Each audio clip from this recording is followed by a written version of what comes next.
you say it's a prison. Yeah. I don't think. My mind is blank.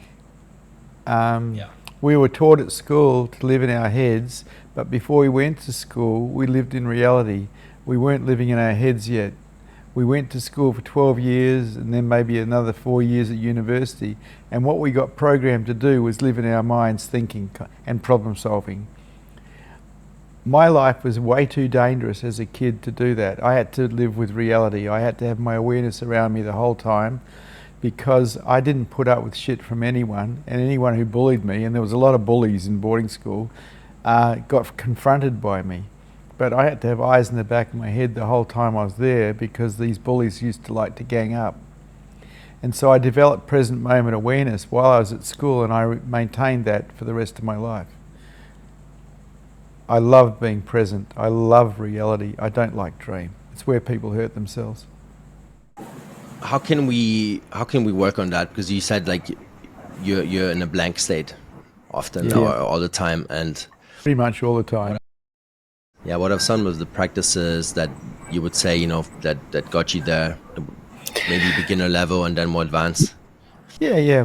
Watching the breath, which is a standard meditation, just watching the breath come in through the nose, turn, go out through the nose, that works. But I used to do walking meditation. That's where I used to walk along the foreshore of the river or the ocean, and I watch my footfalls, you know, how my feet were landing on the ground. I'd watch my breath at the same time. I'd listen to the surf, and I'd feel the sun on me. Now, when I had my awareness on that many things at once, I couldn't think. Otherwise, I'd lose awareness of those things. And so I used to walk for hours along the ocean front or along the river, what I called walking in Zen. It was my practice of being present. Walking in Zen. Simply being aware of everything around me and not entertaining the mind. Not going into dreamland. I watch these other people walking, and they're just locked in their minds, you know, and it's like, what the hell are you doing out in nature, locked in your minds? It's beautiful out here.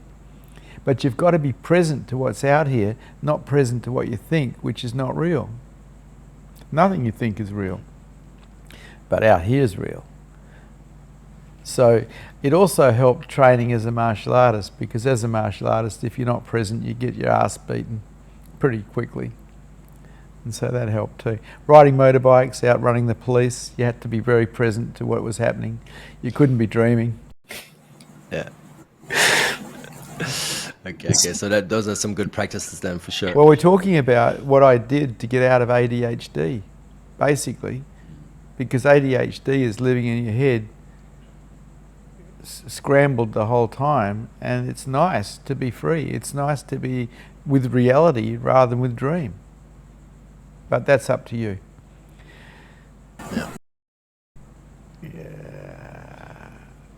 So the practices, but we also talk about surrender. You know, that's something that I learned these last couple years, getting better at it, let's say for 2 years. What would you say are some of the practices to get into that and to, like, more deeply? Well, you got to look at what surrender is. It's a kind of a death, you know. And when I was very young, I got my C-class diver's license, diving with tanks, underwater tanks. And I used to, off West Australia, there's a lot of sharks. And I was kind of terrified of sharks.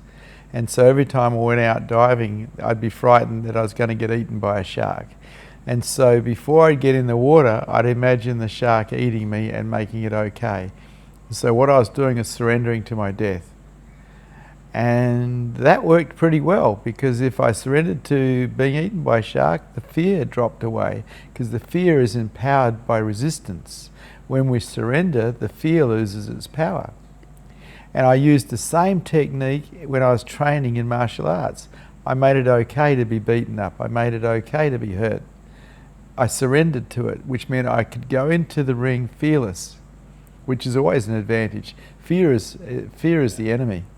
You know, and so I learnt to overcome fear through surrender to whatever I was frightened of, making it okay. And I practiced that my whole life, And as a result, I've had an absolutely amazing life because I have never served fear. One adventure after the next adventure. Like right now, we're having an adventure and it's cool. Yeah. Silence and stillness. Yep, silence and stillness. What is the adventure? Yeah. Well, I am in silence and stillness. It's beautiful. It's actually beautiful. People think there's nothing there, but it's just beautiful. It's like sitting on the top of the mountain, looking at everything. It's lovely. The clarity that comes with silence and stillness allows you to see everything so clearly.